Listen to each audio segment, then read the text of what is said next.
ఈ కార్యక్రమానికి అధ్యక్షత వహిస్తున్న ఎల్లంకి శ్రీనివాస్ గారు, వారితో పాటు వేదిక మీద నాతో పాటు అలంకరించి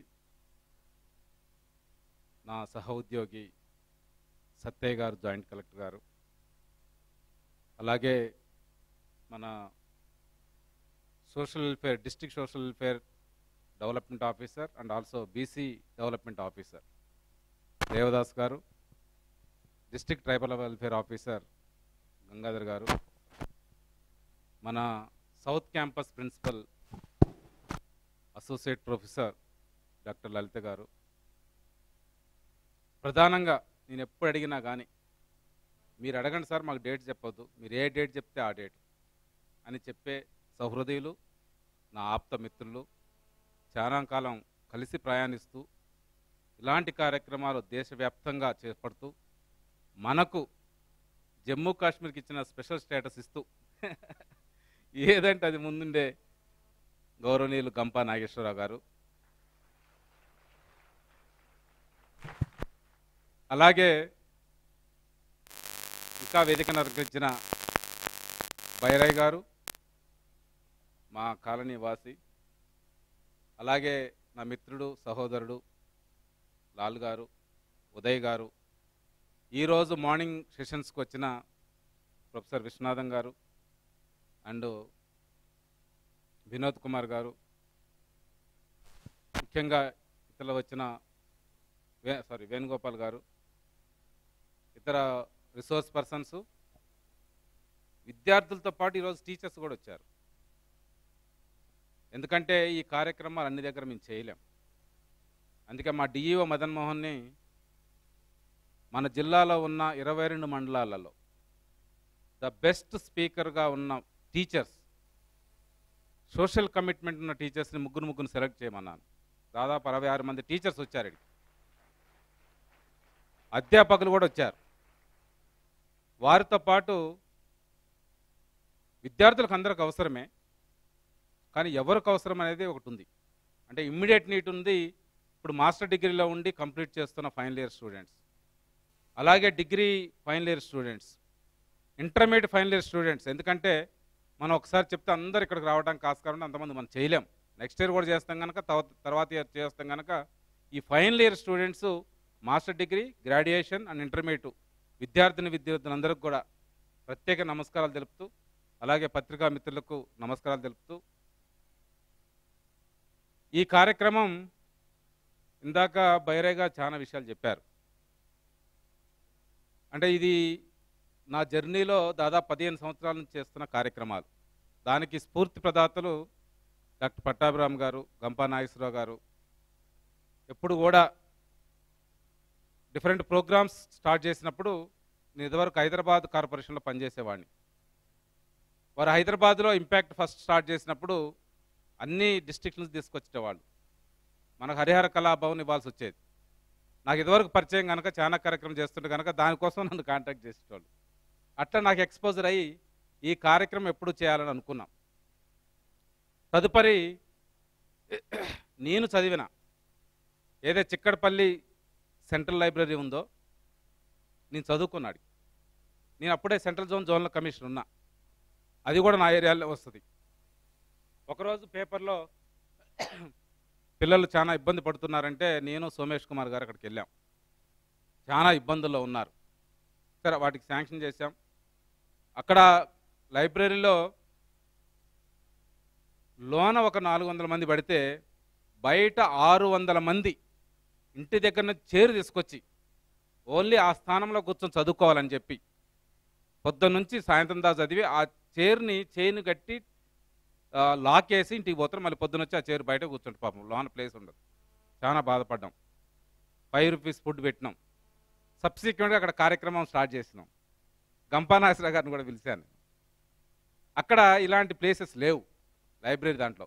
నేను ఒక 200 చైర్లు 300 చైర్లు మా డిప్యూటీ కమిషనర్ చెప్తే వేసేవాళ్ళు. అక్కడ ఉన్నదే 1000 మంది పిల్లలు. వారు 2-3 గంటల స్పీచ్ ఇచ్చేటోళ్ళు.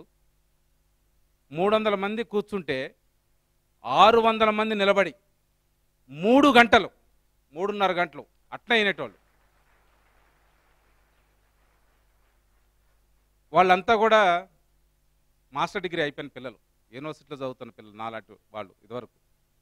అది ఇంకా కార్యక్రమం అది నడుస్తూనే ఉంది. అయితే నేను ఎక్కడ పోతే అక్కడ చేస్తుంటాను. అయితే చెయ్యాలంటే నాకు పట్టు రావాలి.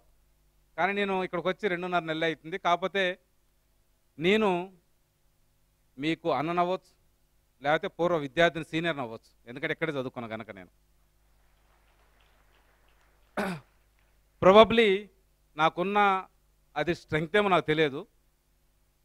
అయితే ఈ మధ్యన డీమానిటైజేషన్లో క్యాష్లెస్ ప్రోగ్రామ్ విషయంలో ఏదో ముచ్చట వస్తే బైరాయ్ గారు చాలా విషయాలు మాట్లాడారు. నేను ఇక్కడికి వచ్చింది ఓన్లీ మీ మాట వింటాను సార్ అన్నారు.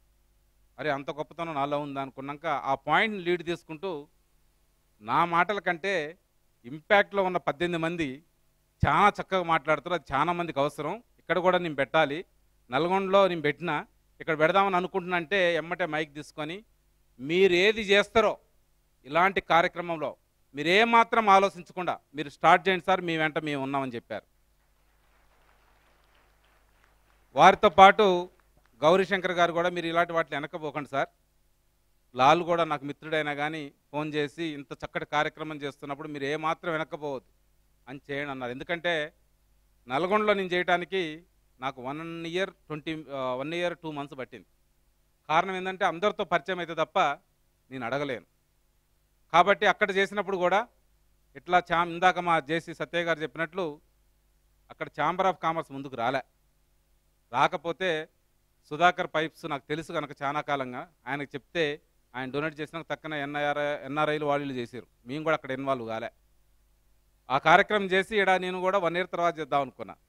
కానీ ఎప్పుడైతే వీళ్ళు నాకు స్ఫూర్తినిచ్చారో ఖచ్చితంగా ముందే చేయాలనుకున్నాను. అంతేకాకుండా నేను గంపా నాగేశ్వర గారు మాట్లాడితే వారు అప్పుడు బెంగళూరులో సెషన్లో ఉన్నారు ఇలాంటి లెక్చర్స్. అక్కడ నేను మాట్లాడినప్పుడు 2 నిమిషాలు 10 నిమిషాల్లో మాట్లాడుతారన్నారు. ఇట్లా మాట్లాడారు. మరి ఆల్రెడీ ఫిక్స్ అయిపోయినాయి, నాకు తెలియదు అన్న నేను. ఈ లోపల నా మిత్రుడు నా పక్క రూమ్ మేట్ అయిన మన యూనివర్సిటీ రిజిస్ట్రార్ జయప్రకాష్ అంటే పక్క రూమ్లో ఉండి మేము సివిల్ సర్వీస్ ప్రిపేర్ అయినాం. ఆయనకు ఫోన్ చేసిన ఇట్లా మరి మేము చేద్దాం అనుకుంటున్నాం, పిల్లలకు అప్రోప్రియేట్ టైం ఎప్పుడు, మరి ఇట్లా హాలిడేస్ ఉన్నాయన్న అంటే డిసెంబర్లోనే చేద్దాం అనుకున్నాం. కొత్త సంవత్సరం, కొత్త దృక్పథం, కొత్త జీవితంతో స్టార్ట్ చేయాలని అనుకున్నాను నేను. అయితే జయప్రకాష్ ఏమనంటే ఎగ్జామ్స్ నడుస్తున్నాయి, వీళ్ళకి హాలిడేస్ ఇస్తారు అంటే హాలిడేస్ కంటే ముందు స్టార్ట్ చేయాలి, చేస్తే ఈ హాలిడేస్లో ఎఫెక్టివ్గా ప్లాన్ చేసుకోవడానికి దీన్ని ఫర్దర్ స్ట్రెంగ్తన్ చేసుకోవడానికి ఉపయోగపడుతుందని ఈ కార్యక్రమం గంపానాశ్వర గారిని అడిగిన. మీరు అడగండి కానీ డేట్స్ నాకు చెప్పకండి, ఏ డేట్ చెప్తే ఆ డేట్ వేరేది క్యాన్సిల్ చేసి మీ దగ్గరకు వస్తామన్నారు. అందుకనే మీకు నిన్నటిదాకా ఎగ్జామ్స్ అయిపోయినాయి కనుక యాక్చువల్లీ సండే అడిగారు, సండే అయితే బాగుంటుంది మాకు రావడానికి కానీ మీరు ఫెస్టివ్ మూడ్లో ఉంటారు, అందరికి పిల్లలకు తెలియదు పాపం. ఇక్కడికి వచ్చి అటెండ్ అయినాక తెలుస్తుంది దీని ఇంపార్టెన్స్ ఏందో. ఊర్లో పోదామనే ఉద్దేశంతో దొరకని ఉద్దేశంతో ఫ్రైడే సాటర్డే పెట్టాల్సి వచ్చింది తప్పని పరిస్థితిలో, లేకపోతే సాటర్డే సండే అనుకున్నాం. ఆ 2 రోజులు ఆ విధంగా పెట్టడం జరిగింది. ఇంతేకాకుండా ఇంకొక విషయం మీకు చెప్తాను నేను. ఇప్పుడు మన వాళ్ళు రాగానే వెనక చైర్స్ లేవు అవి లేవు ఇవి లేవు అంటున్నారు. నల్గొండలో కూడా పెట్టిన తర్వాత ఫస్ట్ రోజు ఇట్లా వచ్చినాం, నెక్స్ట్ డే కూడా నేను వస్తే నాకు హెలికాప్టర్ కావాల్సి వచ్చింది. అక్కడి నుంచి ఇక్కడ రావాలంటే హెలికాప్టర్ కావాలి నాకు. ఎందుకంటే ఇసుక వేస్తే రాలనంత అసలు పాత్ లేదు, ఇది లేదు, ఇది లేదు. ఇక్కడ కూడా మొత్తం కూర్చోరు, ఓన్లీ మేము మాట్లాడటానికి ఒక 10 feet ఉంచారు అంతే. అంటే గంపా నాగేశ్వరరావు గారు పట్టుకుంటే మనం అందరం రోబోలు అవుతాం. అంటే ప్రోగ్రామ్ ఇస్తే ప్రోగ్రామ్ ప్రకారం వెళ్ళిపోవడమే. అంత చక్కటి స్పీకర్, మొత్తాన్ని 3000 మందిని కూడా ఒక్క ప్రోగ్రామ్ తోటి ఆయన కనుసైగల్లో దొరుకుతారు జనం, ఆ విద్యార్థులు. చాలా చూసి ఆశ్చర్యపోయాను.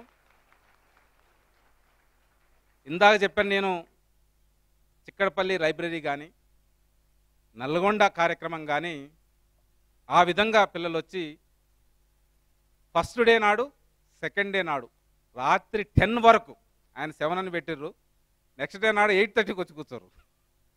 అంటే ఆ విధంగా చేయగలరు, అలాంటి ప్రోగ్రాం వారు తీసుకోగలరు. నేను ఎక్కువ మాట్లాడకుండా, ఎందుకంటే చాలా సెషన్స్ ఉన్నాయి కనుక ప్రధానంగా మీకు నేను చెప్పదలసింది ఏంటంటే విద్యార్థులకు మనకు తెలియని విషయాలు చాలా ఉంటాయి. అంటే మనిషి, నేను doctorate in neurobiology, post doctorate in neurobiology. అంటే మనిషి ప్రవర్తన ఎట్లుంటుందంటే, వారి జీవితం కూడా ఎట్లుంటుందంటే, ఫస్ట్ జ్ఞానం కావాలి. That we call wisdom. Wisdom is nothing but your knowledge and also your thinking ability. ఈ రెండు మిక్స్ అయితే విజ్డమ్ ఉంటుంది. నీకు ఎంత విజ్డమ్ ఉందో దానితోటి నీ ఆలోచన సరళి మొత్తం మారుతుంది. ఇందాక మా జేసీ గారు చెప్పినట్లు, ఇదివరకే నాకు తెలుసుంటే, ఇదివరకే నాకు చెప్పుంటే, నేను ఆర్ట్స్ స్టూడెంట్ లెక్క కాకుండా వేరే విధంగా చేసి నేను ఎంతో ఉన్నత శిఖరాలకు పోయేటనే అనాలసిస్ ఇప్పుడు చేయగలుగుతున్నాడు. అంటే బాడీ యొక్క సీక్వెన్స్ నేను చెప్పినట్లు ఫస్ట్ విజ్డమ్ ఇంపార్టెంట్. అది ఈరోజు ఈ 2 రోజులు మనిషి యొక్క importance, the very objective of human life they are going to tell. Not only that, they will tell you the tools, methodologies, strategies to be formulated and action plan to be planned and have micro plan and how to go about for implementation. ఇలాంటి knowledge మీకు ఇవ్వబోతారు. ఎప్పుడైతే ఈ knowledge ఇస్తారో మీ ఆలోచన సరళి మొత్తం మారటానికి ఆస్కారం ఉంటుంది. ఆలోచన సరళి, థింకింగ్ పర్స్పెక్టివ్స్ ఎప్పుడైతే చేంజ్ అవుతాయో అప్పుడు మీ స్పందన మారుతుంది. అంటే మీరు ఏ విధంగా స్పందించాలి బయట వాతావరణానికి, అది మీ ఫ్యామిలీ కావచ్చు, సొసైటీ కావచ్చు, వ్యవస్థ కావచ్చు, మన జీవితం కావచ్చు, వీటికి స్పందన మారుతుంది. ఎప్పుడైతే స్పందన మారుతుందో ప్రతి స్పందన కూడా ఆ విధంగా మారుతుంది. నువ్వు కలెక్టర్ అవ్వాలనుకుంటే కలెక్టర్ వస్తుంది, నువ్వు కిందిది కావాలంటే కిందిది అవుతుంది. ఇది బాడీలో యొక్క sequence. Wisdom, thinking perspectives, your response and also you will get the ప్రతిస్పందన. దీంతోటే జీవితం నందనవనం, రోజీ గార్డెన్ లెక్క అవ్వడానికి ఆస్కారం ఉంటుంది. అందుకోసమే ఈ కార్యక్రమం పెట్టాం. ఈరోజు పొద్దున వస్తూ మీరు పేపర్ చదివారని నేను అనుకుంటున్నాను. ఈరోజు హిందూ పేపర్ చూస్తే 2వ పేజీలో ఎక్కడో దూరంలో జరిగింది కాదు, సిద్దిపేటలో intermediate second year 17 years old girl intermediate second year చదువుతుంది. Her name is Bhavani. 2 రోజుల క్రితం సహ విద్యార్థికి 100 రూపాయలు పోయినాయి. 100 రూపాయలు ఈ అమ్మాయి తీసుకుందో తెలియదు. వాళ్ళ ప్రిన్సిపల్ తిట్టడం, కొద్దిగా ఏమన్నా హార్ష్గా బిహేవ్ చేసి ఉండొచ్చు. She committed suicide, she died. My point is here, ఇవాళ రేపు తల్లిదండ్రులకు 1-2 పిల్లలే. టీచర్ కోపమైతే, ప్రిన్సిపల్ కోపమైతే అలాంటి పని మనం చేయవచ్చా? ఇది ఎవరో చేశారు. బాడీ పరంగా షీ ఈజ్ వెరీ స్ట్రాంగ్, అందుకనే ఇంటర్మీడియట్ వరకు రాగలిగింది, అన్ని విధాల మంచిగా ఉండగలిగింది. మైండ్ పరంగా కూడా వెరీ స్ట్రాంగ్, అందుకని ఇంటర్మీడియట్ సెకండ్ ఇయర్లో మంచి మార్క్స్ ఉండగలుగుతున్నాయి. కానీ as man or soul she is the weakest person. ఒక ప్రిన్సిపల్, మనకు ప్రిన్సిపల్ కోపడకపోతే బయటోడు కోపడతాడా? తండ్రి తిట్టకపోతే బయటోడు తిడతాడా? తల్లి కోపకపోతే బయటోడు కోపడతాడా? దోస్తు కోపడకపోతే ఇంకోటి కోపడతాడా? దీన్ని కూడా మనం నెగిటివ్ తీసుకోవాలనా?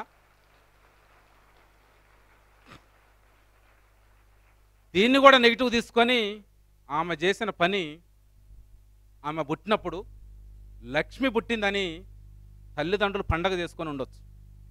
ఈరోజు ఆమె చేసిన పని జీవితాంతం తల్లిదండ్రులకు, కుటుంబ సభ్యులకు శాపం పెట్టి ఈ సొసైటీ.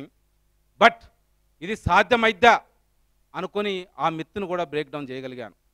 తర్వాత నా జీవితంలో ఏదైనా ఒకటే పని చేయగలను, 4 పనులు చేయలేను, అది నాకు సాధ్యం కాదు అనుకొని ఇప్పుడు 100 పనులు చేస్తున్నాను. That was also broken down.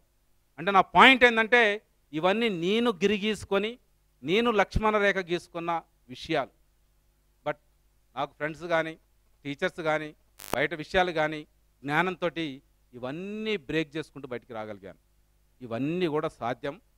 అలాంటి తప్పు ఈ విధంగా పోవాలి, ఈ విధంగా చెయ్యాలి అనే కార్యక్రమం కోసమే మనం ఈరోజు ఇంపాక్ట్ ప్రోగ్రామ్ ఈరోజు పెట్టాం. మీరందరూ కూడా ఈ 2 రోజులు ఖచ్చితంగా నోట్ డౌన్ చేసుకోవాలి. ఖచ్చితంగా మళ్ళీ మీ హాలిడేస్లో వాటిని ఒకసారి రివిజన్ చేసుకోవాలి, జీవిత భాగస్వామిగా చేసుకోవాలి.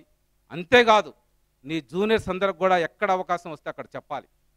మనం చిట్ చాట్ చేయకుండా, ఏదో గాసిప్ మాట్లాడకుండా ఇలాంటి విషయాలు మాట్లాడితే 10 మందికి మంచి విషయాలు చెప్తూ మంచి జీవితం ఇచ్చే అవకాశం మనందరికి ఉంటుందని చెప్పుకుంటూ, మరొకసారి అందరు నిర్వాహకులకు, ముఖ్యంగా వీరందరికి కూడా నేను ఈ కార్యక్రమం చేద్దామని అనుకున్నప్పుడు నేను వచ్చిన 2 మంత్స్లో మా డిస్ట్రిక్ట్ ఆఫీసర్లందరూ చూశాను.